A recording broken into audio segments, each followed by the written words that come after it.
Hi, everyone, and thanks for tuning in. Welcome to ALD No Limits. We are recording today on Rare Disease Day 2026. I'm Christie. And I'm Ken. And our guest today is Ted. Welcome to No Limits, Ted. Nice to be here. It's great to have you with us today, Ted. So our first question we want you to answer is just tell us a little bit about yourself. Who is Ted? Where are you from? Tell us about your life outside of ALD. Okay, my name's Ted Buckner. Grew up in Raleigh, North Carolina. I still live in the large suburb of Cary, just outside of Raleigh. Let's see, I'm married.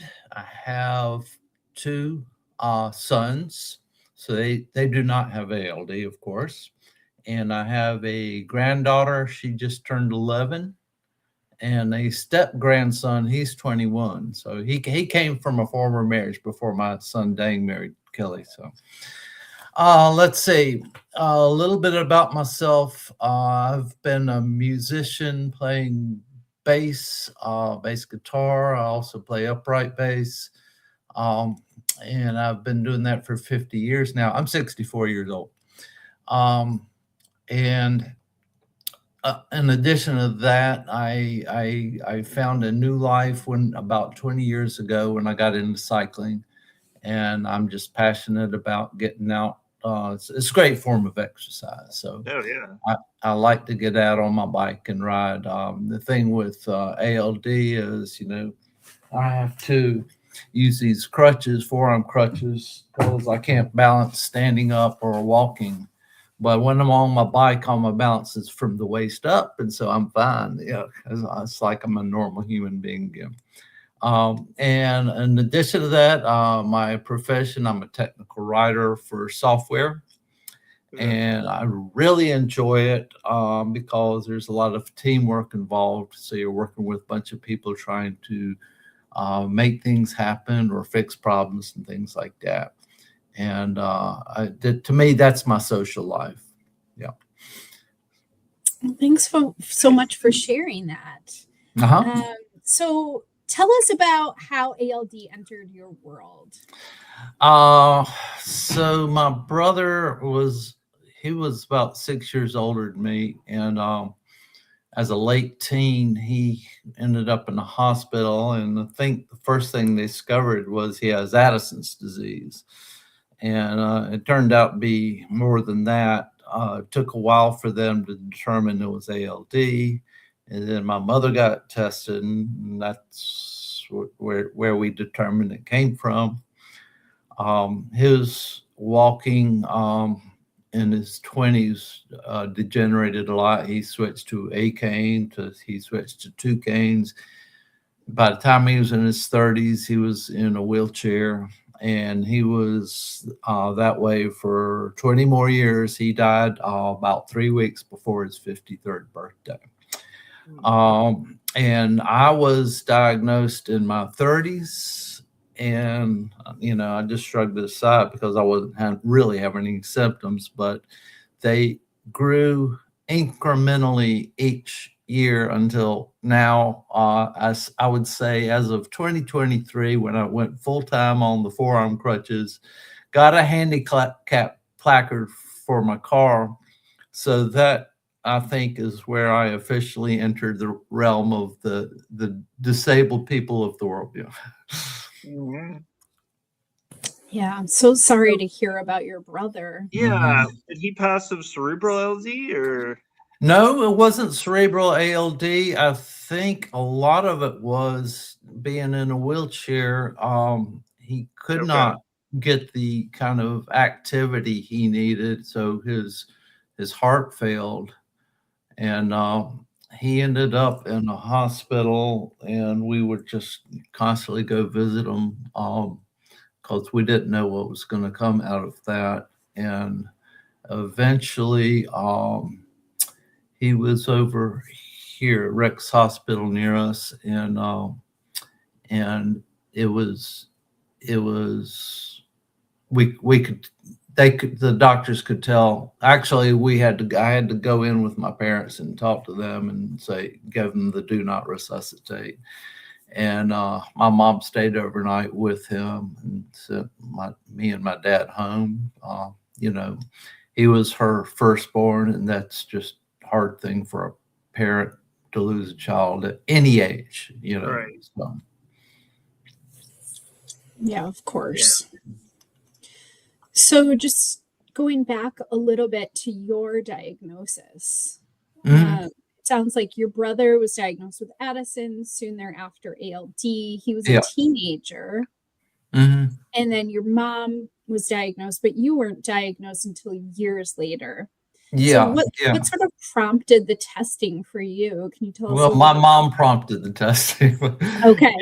They did a biopsy on my arm, sent it up to Kennedy Krieger, and I got a letter from Ann Moser saying that the level of VLFCAs in my body indicated that I had ALD. There was no genetic testing at the time, so. Okay, so it was a skin biopsy that got sent. Yeah. Mm-hmm. Yeah. Okay. And then talk to us about when symptoms began and where did it start for you? Well, mostly with my balance. My walking just kind of grew worse very slowly into my 40s. I started having bladder problems about 47, 48, something like that. And then I saw a urologist a few years later than that, and that's when I got catheters, and those have been, vital for me. So, yeah. Okay. Yeah, that's seems to be about the track. I mean, for myself, I can say mine was probably a little earlier onset, but yeah.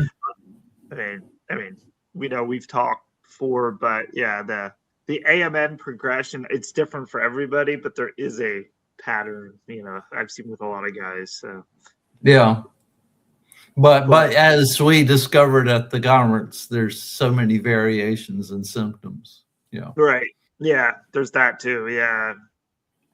I would say it's almost, because I know people that have more in their like mid to early 20s and be like, I'm blessed that my symptoms didn't start to my, 30s. So early 30s. Yeah. So we take that as a win, I guess, in this crazy disease. But well, I fuss about it every day. I struggle to do the simple things, but I'm okay with that. Life is a struggle. Yep. And I know other people who struggle a lot worse than I do.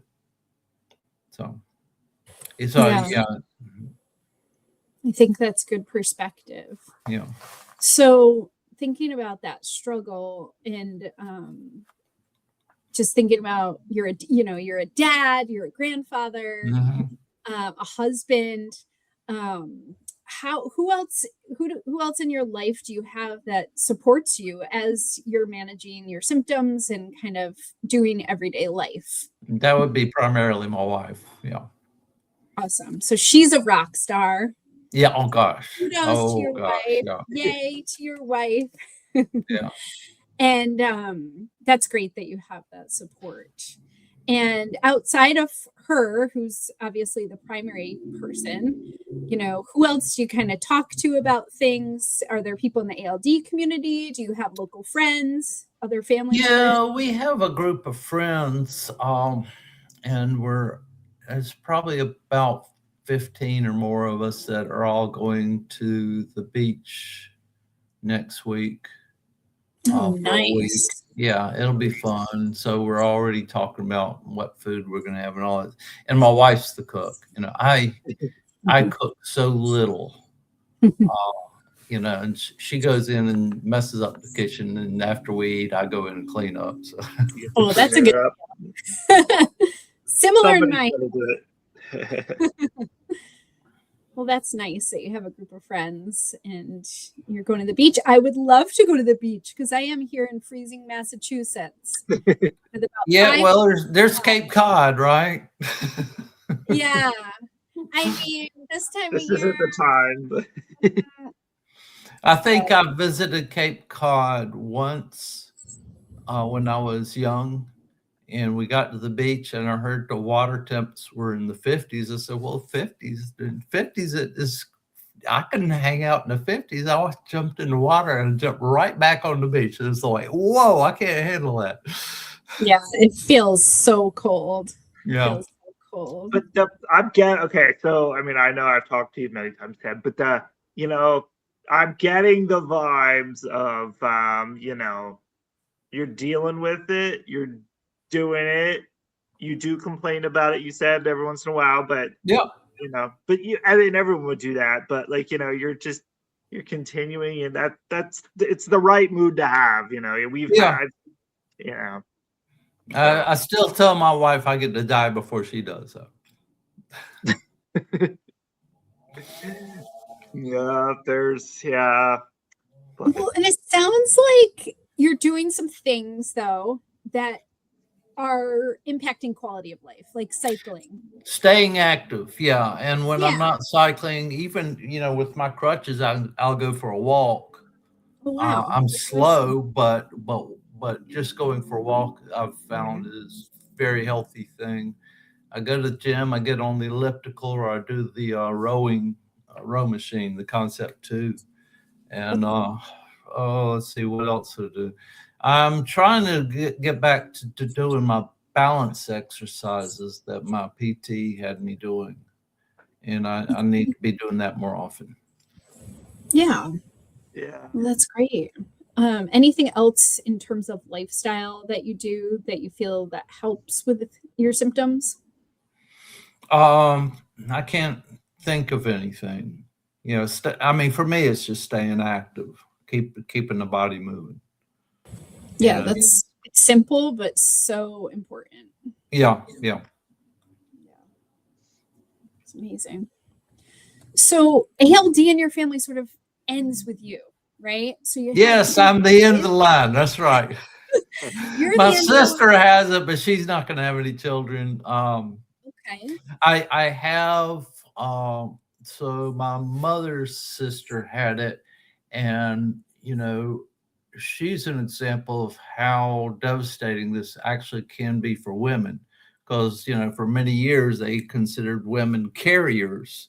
Yep. But really they also have symptoms. And my mother's younger sister died before she did, and so some of her kids, I keep in touch with them from time to time. But her oldest daughter had it, and her oldest son got it, and I think her youngest daughter. There's another son and daughter in that. It was 5 kids that don't have it. So yeah. Okay. So those are your first cousins. Yes. Yeah. Okay. Interesting.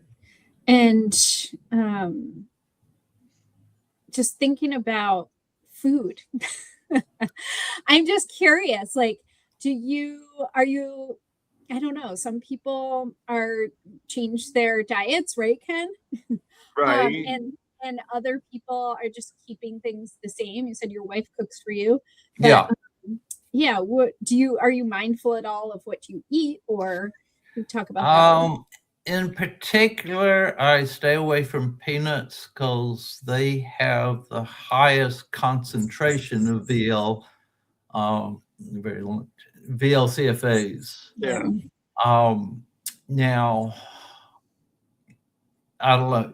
Of course, everybody's seen Lorenzo's oil, where they discovered when they completely cut off all very long chain fatty acid in his diet, his body manufactured it. Yeah, and so Lorenzo's oil was an attempt to trick the body into thinking that and trick the body so that it's not going to produce more very long chain fatty acids. Yeah. Interesting, right? When do we get that, like, for real, like a good one? We want to stop VLCFAs. Right. Yeah. Well, yeah. So essentially, you're going to get them whether you stop them or not, right? Right. I mean, you're still gonna get them, but like the well, I guess in our case, we want to rid the ones that are hanging out, like, Right, like block them somehow. Stop having a party over there. Let's get out of here. Yeah. Yeah, that's interesting. So I'm curious about kind of what is your protocol in terms of seeing the doctor? You mentioned PT and balance. Yeah. But what other things do you do that's like part of your regimen? Let's see. Well, so I've told you about diet, which is not a whole lot. There are peanut substitutes out there, Right. using soy and other foods. I can't say there's much more than that. I'm still involved playing music, and there's a band on the other side of the county I've been playing with in the past, and occasionally they'll get a gig and I'll go play bass for them. I play bass and some percussion with our orchestra at church, and I just really enjoy that. That's a lot of fun. And we have a group at church of people who play guitar, banjo, mandolin, picking instruments. Essentially, we just sit around and call out songs and play, and that's fun. And now, do you mainly like sit, or it's probably easier, obviously. But actually, yeah, I can't stand and hold my bass anymore. That was what I was going to ask. Yeah, I discovered that quite some time, 6-7 years ago. I guess I quit doing that. So. Well, I'm thinking at one of these next conferences, we need some sort of talent show. Yeah. And I'm going to hold you to playing us some music, Ted. I think all right. awesome. I'll see what I can do. That's awesome. And what about yearly MRIs? Do you subscribe to that protocol, or? I had stopped because I didn't see any point in it until I went to the conference, and there's still some strong suggestion that I should be getting that done every year. So I've started back, and I just had one last week. Yeah. Okay. Oh, wow. Good for you. Good. That's awesome. Healthy brain. I should probably mention the hydrocortisone that I take for ALD has I've had a lot of bone loss, and my endocrinologist said, all right, we're bringing you down to 15 milligrams a day. And I said, okay. And, I can go a day without hydrocortisone. Probably won't know what's going, wouldn't feel any different. But I've had adrenal insufficiencies when, like, a couple of times I got COVID, or even when I took the vaccines for COVID. Yeah. There's this battle going on in your body, and I would just gobble a bunch of hydrocortisone and go sit down and not do anything. Right. Yeah. So, yeah. Well, that's interesting. That's the first time I've heard for vaccines to be stress dose. Yeah. Is that just like common practice? Yeah. Well, an infection generally will cause an insufficiency. Yeah. And I went on a trip up to the mountains with some folks, and we got on bikes and did this short little ride. And I had some infection in my leg that we noticed before we started. So let's just get on the bikes and go do the ride. And we're coming back, and I swear while I'm pedaling the bike, I felt like I wanted to just take a nap right there on the bike. Yes. And then by the time we got towards the end of the ride, I was in a state where I couldn't do anything. And so we tried to find a pharmacy where I could get some. I didn't have any medicine with me. And I got some extra hydrocortisone and took that, and it didn't do a damn bit of good. So they ended up taking me to the hospital that night, where they treated the infection, gave me some potassium and a big boost of hydrocortisone. Yeah. And then I walked out of there like I was just as able as ever. Yeah. Brand new. Well, that sounds a little scary, though. It is. I mean, I literally want to just go ahead and die. I had no intention of living with that anymore. Yeah, And that once sounds they got scary. rid, and then all of a sudden I just turned around. I was fine and healthy and ready to go. Yeah, I know what you mean by that. Yeah, I mean, I've only ever had a few incidents or crises, but yeah, you literally do feel like you want to die, but you could care less what happens from this, which is kind of a crazy feeling. And yeah, well, somehow over the years, I'll miss a dose, and so all of a sudden I have this ample supply of hydrocortisone in case I get another infection or whatever. Yeah, I don't have a lot. My endocrinologist likes to keep prescribing me the 20 milligrams, so I only take 10. He gives me 20s, which are mainly when you're sick or have an infection. I have so many bottles of 20s because I'm like, so if I run out of the 5s, I take the 20s. I'm like, it's not going to hurt. It just goes in and out. But I was like, how many times do you think I'm going to get sick, man?